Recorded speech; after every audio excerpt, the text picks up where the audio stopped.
warm up. If it's okay, we'll use it. If not, just to get the juices going for the main event. Welcome to the i5 podcast.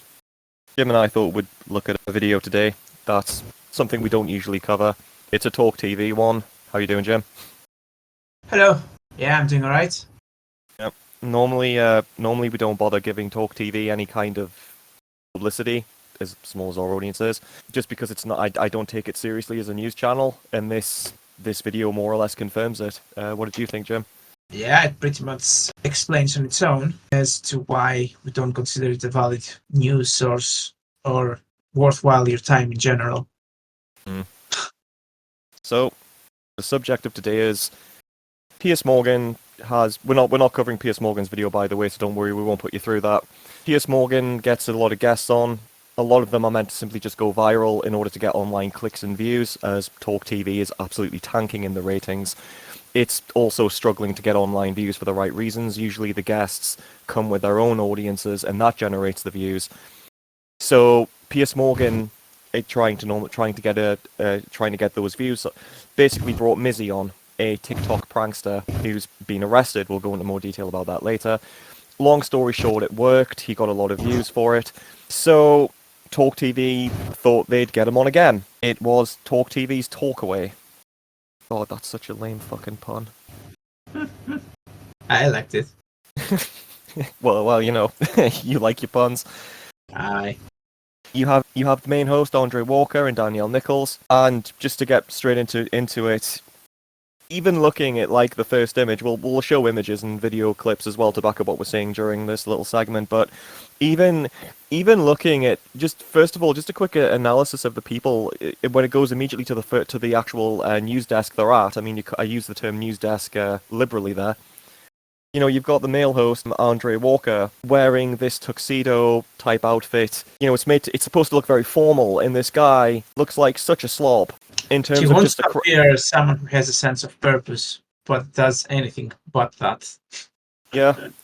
He looks like such a clown. Maybe slob's a bit unfair, but he looks like such a clown that the formality of the show is completely undermined, and it turns into parody almost immediately as soon as you look at it, you know? I mean, I would say that's fitting because it's a circus. Yeah. Danielle Nichols, I'm going to be very polite here. She knows what our assets are, and she's showing them for the camera. Was this also a pun? So yeah. Anyways, carry on. With them as well as a political commentator guest. I forget which one, to be honest, because there's that many of them that go on here. And of course, Mizzy. I mean, the show. This is the premise of. Sorry. Just a small intro. I can't remember if you mentioned who Mizzy is and what he's. I touched on it briefly, but we'll go into more detail about it now. So, obviously, Mizzy is a TikTok prankster. Jim, I think you know a little bit more about him than I do. I know he's been arrested and he's been tagged for breaking into someone's home. Yeah, basically, he's a popular TikToker, and the reason why he's popular is because he's doing degenerative pranks to people. And he's getting away with it because he's African American, and with all the political correctness, English African American, but with all the political correctness that's going around, and because he's famous, the police cannot. Well, the police won't do anything, even though they should. But the reason why he's popular is because he takes pranks into like another level, which is borderline harmful, and it's bad, really. Yeah, it's I mean, really you know, bad. just He attempted to rob someone as a prank in an ATM. He also went into random people's houses just for pranks. I'm not sure why they had. How did he manage to get into in the first place? But anyways, it might be like if you're a conspiracy theorist, you might also believe that all of this is completely staged. But based on the interviews he's given, it doesn't seem to be the case unless he's keeping a persona. But anyways, this is like the general idea is that he's a TikToker that does very awful pranks to unsuspecting people. I mean, it sounds to me like he's just committing crimes for views, but if you do that, you're still committing crimes and you should be arrested. I wouldn't go as far as to consider them crimes with a heavy sense of the word, but they are definitely in the grey area of the law. Oh, there's been a couple talked in this video segment. Apparently, he tried to push someone in the middle of a road What? to scare them. Yeah, and he actually did it. He's trespassed into people's homes. Yes, that's a crime. True. Yeah. And he also I mean, in tried. Texas, you would be shot. Yeah. He also joked about stealing someone's dog, but he still picked up the dog and then ran off with it. It goes back to this thing called happy slaps from a few years ago, where people would hit people in the back of their head on their phones and pop it on Twitter. But yeah, as you say, some of them are in a grey area, but some of them have genuinely crossed into criminality as well. I mean, Yeah, and it all comes back to the fact that if he knows that he's not going to get caught and no one will do shit, yeah, then why would he stop? At the end of the day, if he does what he does, he seems to enjoy it, and also gets clout and money out of it. So Oh, yeah. why would he stop? I know.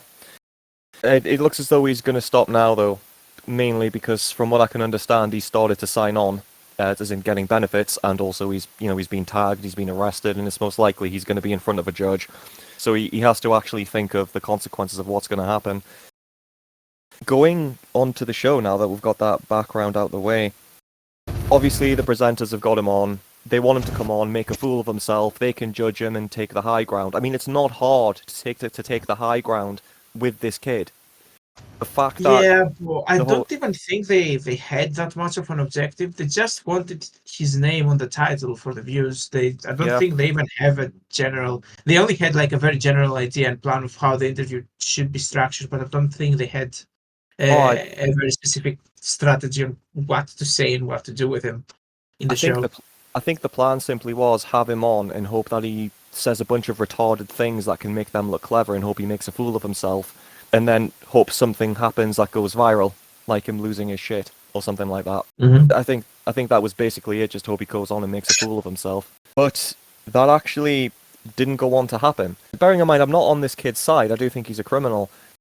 He's obviously spoken to someone and taken advice, given the fact he's in a lot of legal trouble.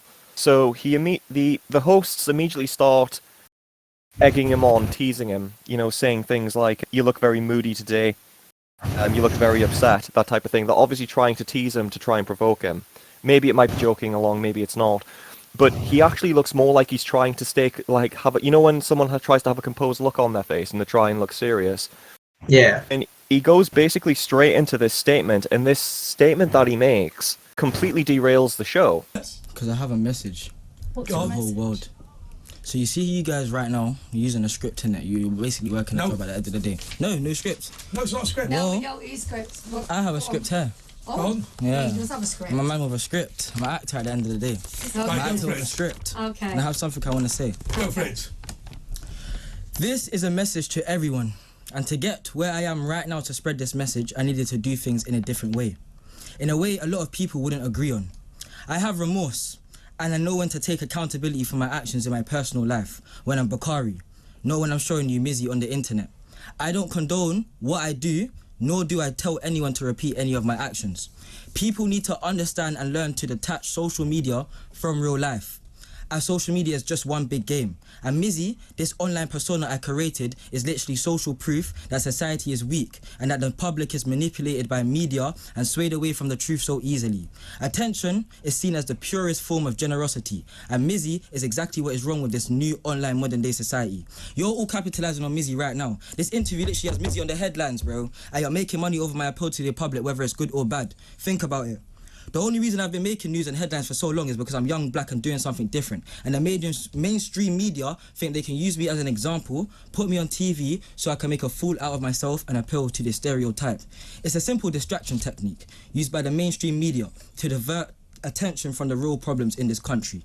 If I wasn't the TikTok terror or done what I needed to do, would I be on this show right now or even on Piers Morgan? It's all propaganda at the end of the day. All these online personalities have had their own fair share of controversies, worse than mine even, and still have a platform, and that's because we give it to them with any type of attention. I'm just a teen from these rough areas. As journalists, it's your jobs to be highlighting the misery of people in this country and figuring out what the causes are instead of bringing some TikToker that makes silly pranks onto your show for views and ratings. It's all about painting a picture in your mind. Mainstream media have been doing it for years, and they get their paycheck by writing numerous articles, posting controversial videos, and twisting stories to change the audience's narrative. The movement is real. Okay. Because they weren't expecting him to say it. One thing he does do is play the actual race card, where he says that they're using him as a negative stereotype of a black person and trying to promote that. Now, I don't know if that's what they're intending to do, but they have left themselves wide open to that criticism. Yeah, they did. And to be fair, I think the race card is what helped him to get away with all the things he's done. Up until now, yeah. Yeah. Other things he points out, and I do agree with him on this, he points out that Talk TV very rarely talk about living conditions. In fact, there have been times when they flat out denied that the poverty even exists. Certainly Isabel Oakeshott did that once, where she was claiming people were just bad with their money. Senior nurses are making about 45 grand a year. No, it's not an absolute fortune, but, please don't try and make out that you are on the breadline and that you're having to sort of, scrimp and save to feed yourself. I mean, I do think this is a lie that needs to be tackled, and I'm going to get a load of grief for saying this. And you know what? I don't actually care. Bring it on. Because the reality is you can buy food cheaply. And people complain and say, oh, it's also expensive. Well, yes, if you insist on buying Lurpak, it is a luxury. But look at the cost of vegetables, bags of carrots, bags of potatoes, bags of pasta. You can buy an enormous bag of pasta. So he attacked them for that, saying, or he even said it in general, they're distracting from living conditions, they're distracting from the actual problems and focusing on trivial things. I completely agree with him on that, to be honest. Yeah, that's a very valid point and quite well structured, considering coming from him. Oh, it was written down and prepared. It was prepared. Prepared. It was prepared and it was read, but the fact that he actually went to the trouble to say it, and it's a bit surprising. And someone had obviously told him try and look composed all the way through, because if you notice, he very rarely smile. I don't think does he actually smile at all in the interview. He just looks very composed all the way through, very calm. Yeah. No, I don't think he does smile. From what I can remember, at least he didn't. It's also the fact that he's probably watching what he says because he knows he's going to be in front of a judge. So he has to show remorse for what he's done. And like I said, we'll get into that in a few moments. That, but I think he knows he's like the product, in the sense that the only reason he's there is for him to provide clout to the show. He's making their show about him, and he's trying to start his own brand of standing up to the media. Well, maybe not that much, but he's trying to reinvent himself as someone who stood up to the media as well. I think because he does a good job of it. To be fair, yeah, he tries to do that, but at the same time, he doesn't want to give incentive for them to. He doesn't want to give content to them more than he wants. Yeah, and he doesn't want to go on there and be made the fool. Yeah. That as well. He's to be honest, he's making sure not to ramble. That's one thing that did you notice how he stuck to short compound sentences, and he was taking time before each of his responses before he would actually respond. Yeah. And he was making sure that he didn't ramble or blather on in case he said something that would undermine him. To be honest, it was a good performance. Going into that statement after he'd made it, the hosts looked immediately uncomfortable. Also, before that, he started referring to scripts, because you and I were talking about this. If anyone doesn't realize, these shows are not spontaneous; they're absolutely rehearsed. The more prepared they can get, they will. The more preparation they can have, they will commit to that preparation. It wouldn't surprise me if, even without Mizzy, the hosts were together at 4 a.m. doing a rehearsal. They absolutely have scripts, they absolutely have earpieces in, they are absolutely directed on air. There's been a couple of occasions, between GB News and Talk TV where you can actually hear people screaming at them from the earpieces. Yeah. It's very structured and very coordinated, it's not spontaneous. I mean, also the fact it's an Ofcom regulated news channel. There's nothing about Talk TV that breaks the rules. It's Ofcom regulated, they have to be like that. they'll have spoken to, I mean, Nick Fuentes. Nick Fuentes actually commented on that when he spoke to Piers Morgan. You know, Piers Morgan Uncensored. He told us to mention individual and a few other things. Yeah, Nick Fuentes actually commented on it. They get, even though he wasn't in the actual preparation briefings for Piers Morgan's interview, Piers Morgan sat him and Kanye West down and told them what they could and couldn't say before they went on. So they were micromanaged a bit. It's very, you know, it's very structured, very rehearsed. It's micromanaged. It's in TV. Everything is micromanaged in TV. Oh yeah, they just don't like it when you point it out. And he also said, "I can see your scripts over there on the desk." Yeah. That started making them nervous. The other thing he did, of course, which would, because I don't want to spend too long on this. Long story short, one of the main points he has to justify what he did, he was claiming it was a TikTok persona, that he was doing it to make a point. He was doing it to expose weaknesses in the UK legal system. He was doing it, you know, to break a stereotype. Well, not to break a stereotype. I don't think he said that, but he was basically doing it to, you know, undermine the UK, to basically show how weak, rather, the UK legal system actually is. And he was saying he was doing it to make a point. It was a kind of activism type of thing. That's what he's claiming. Obviously, he has to say that because, again, he's trying to show remorse in trying to say, you know, there was a bigger justification for it, a greater cause for it, if that makes sense. Mm. However, when he starts talking about social media, you can see the female guest sitting next to him getting pissed off. You can see the host getting pissed off. They're uncomfortable at this point, and they're not concealing it. There's also something else that happens as well about 2 minutes in. I don't know if you remember. Mizzy starts actually lecturing them. Yeah. He actually says to Andre Walker directly, "Your job is to investigate problems and figure out what the causes are." And Walker looks pissed off when he says that. Yeah. I mean, considering what he's doing, in the show, he had some very well structured arguments against them. It's surprising. The thing is, right, it's a bit controversial, I'm about to say, but at times there actually was good conversation interaction between the hosts and Mizzy. If the hosts had just stayed calm and interacted with him, it probably would have been a good interview. They put forward their arguments, he put forward his. He doesn't look great, but they don't look like clowns. Yeah. And you can see where they're coming from. You know, they were talking about, I get that you're separating yourself from the online persona, but it was still you. You still did things like push people into roads, steal dogs, invade people's houses, and then they showed the footage to let the footage speak for itself. And Mizzy did have a response for that. You know, he said, after that, they started to get a bit nasty, saying, you know, you're from a narcissistic culture, flattering him and buttering him up, but insulting the culture. And he just said, you know, he would say, I have accepted the consequences for what I've done. You know, I've got an ankle tag on. I've been to prison. He had an answer for everything. Not every answer made him look good, but he had a reasonable answer for everything. You know, it's a conversation where you agree with some of what each of them are saying and you disagree with parts of what else they're saying. It was a good interaction. But I guess what I'm trying to say is, he was keeping up with them, and they didn't want that. I mean, there were some valid points when Danielle Nichols just went, you know, I'd be nervous if someone walked into my house, and I'd be pissed off, especially if my children were there. Well, yeah. I did kind of feel at times they were overcomplicating it. Well, they had to sort of...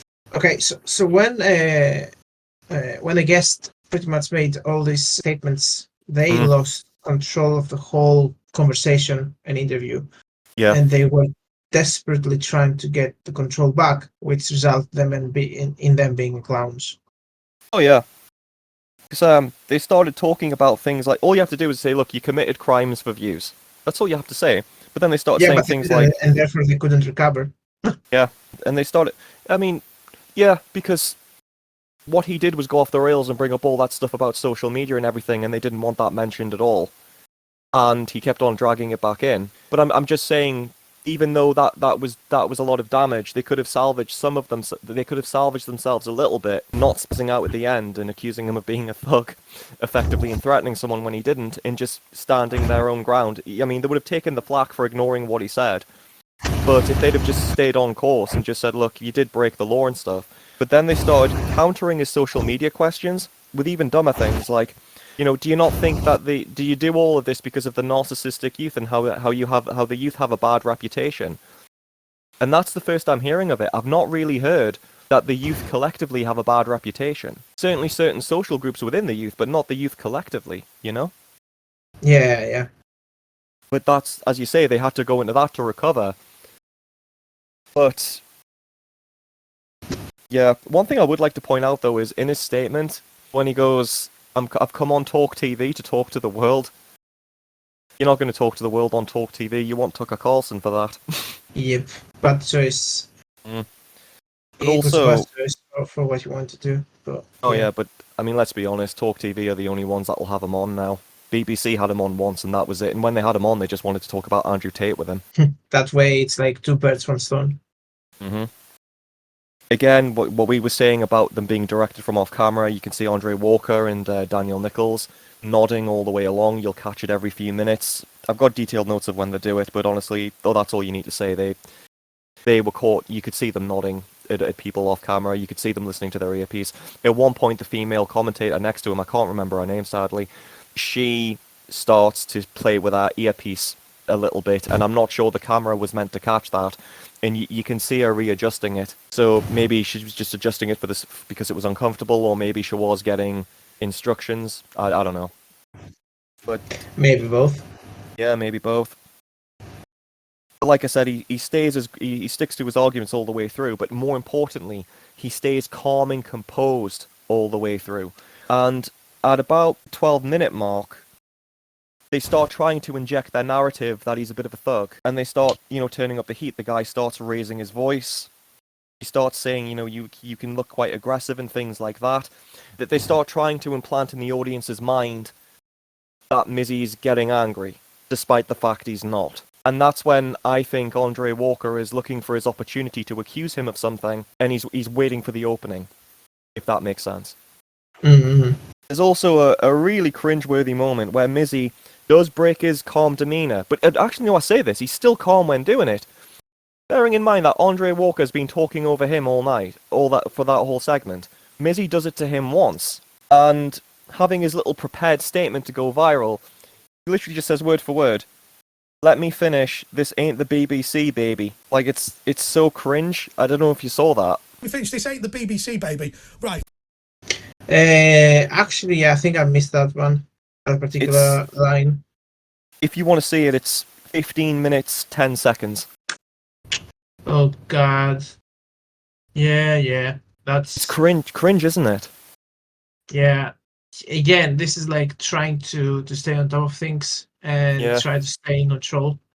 And try and have like a little moment that'll go viral. Yeah. It's like that is their number one go-to. Well, I'm not saying their number one go-to, but I'll get into their number one go-to in a sec. One of their main things is insult the BBC. That's how we rally.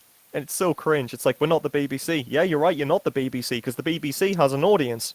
I mean, I don't like the BBC either, but you're shitter than them. Yep. But one thing they try and do to get him to lose his temper is they start talking about his family.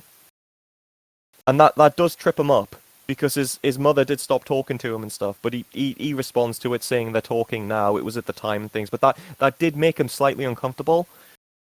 Then he recovered because they were trying to hone in on that. But like I said, the host starts raising his voice at him, starts getting more aggressive. And before I'm going to correct myself there, I don't think he's getting aggressive. I think he's trying to work himself up, if that makes sense. Yeah. There's one very funny one, though, where Mizzy detects... I don't know if Mizzy knows he's working himself up or he's getting pissed off or what, but, if you're in a situation where someone's raising their voice constantly, he does actually try to pull a joke, saying, "That's not me in the footage, I was cloned." And you can see them trying not to laugh. You saw a different guy because I got cloned. No, I think we saw someone who... If you want to check that out, that is 16 minutes 30. Yeah. Yep. It's hilarious.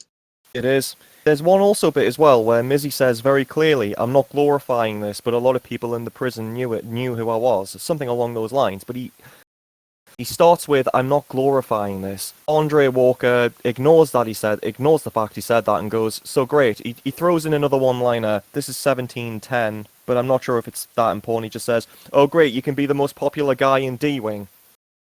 And Mizzy just replies very calmly, "Yeah, I never said I'm glorifying it. I've just said I'm not glorifying it. I'm just saying I was recognised when I went there. The last thing I just want to say about this as well is, before I get on to one final thing, they try to bring him down with benefits. That's Talk TV's, which, the Sun newspaper, it's the same person who owns the Sun newspaper as owns Talk TV. That's one of their main go-tos to attack someone. Are they on benefits, and are they making money while on benefits? Mizzy's response was very calm and collect. He handled it very well. I don't know if he's telling the truth or not. I'm assuming he is.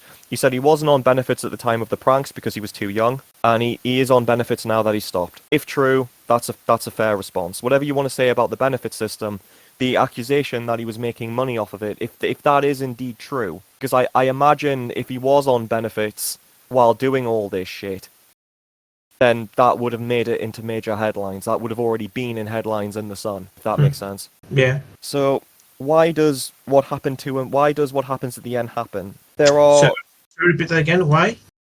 Why does Andre Walker go in with the threatening rant? Why does that happen? And just before we go into that final one, because I know you want to laugh at that, Mizzy has a couple of weaknesses in this. He deliberately chooses to not answer certain questions. He does it twice, and they're very valid questions, and he doesn't have an answer for them.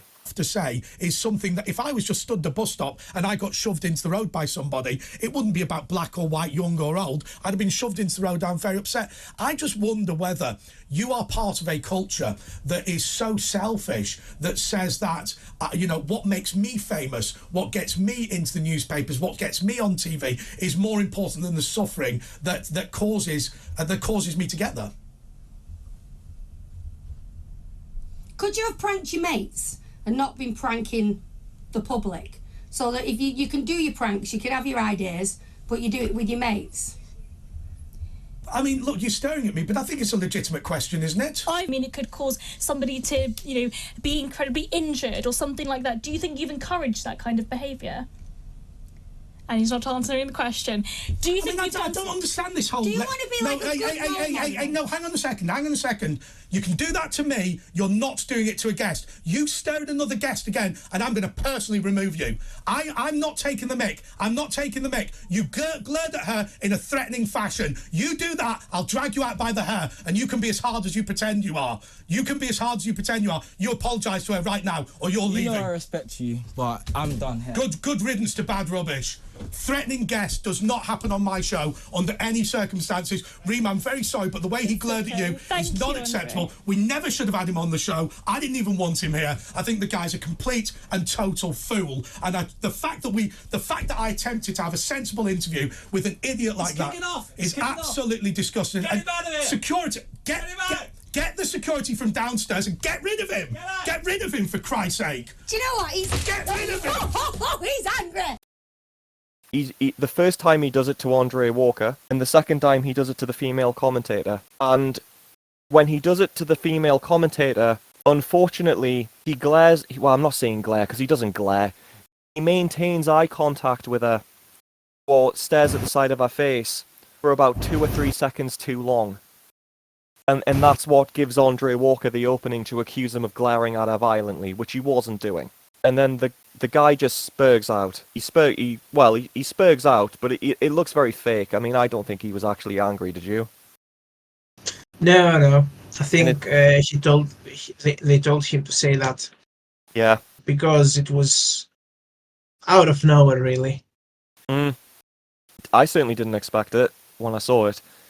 Neither did Mizzy. I mean, did you see him? His jaw was agape. Yeah. I mean, I'd be pissed off. And again, Walker's left himself wide open to the criticism of racial profiling. I don't think he was racial profiling. I think he's just an idiot who seized on what was really not an opening for what he did to get him off, because it was just get him off camera, but destroy his credibility so people just think he's a clown. And I mean, it must be some kind of superpower to go up against this TikTok prankster and still look like an idiot.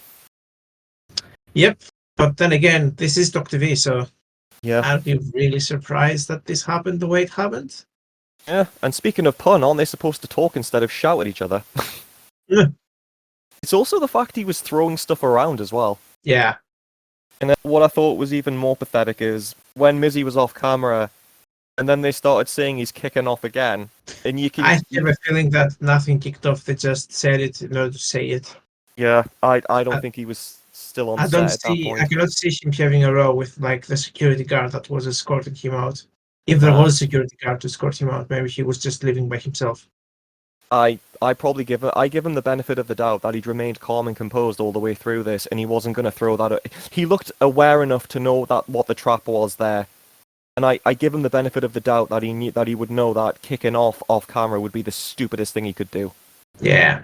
Oh, it was so fucking lame. And then what's even more pathetic is, well, this isn't pathetic. He actually says to the commentator, "Much respect," and she's laughing and smiling with him. And then he walks off. He probably fancied her, Yeah, most likely. to be honest. Although, I mean, I don't know that. But he walks off, says much respect, politely, very civilly. He was, to be honest, he was quite the gentleman with it, saying much respect and then walked off. She's laughing and smiling. And then the guy just kicks off. Then the guy's kicking off and screaming at him while he's doing it. He's not even paying attention at that point to the fact the guy's screaming at him. And then he has to say to her, "I'm sorry, but I'm not having people glare at guests like that." And she just goes, "Thank you, Andre." Because obviously she has to say that because she wants to get back on the show. The whole thing was just, like I said, the whole thing was just a farce. If you're going to be controversial, you've got to be controversial by having a point and saying something that goes against the mainstream, but has some credibility. And not just credibility, but value in general. Yeah, and everything about this is controversy at the expense of the news channel's credibility. Yep.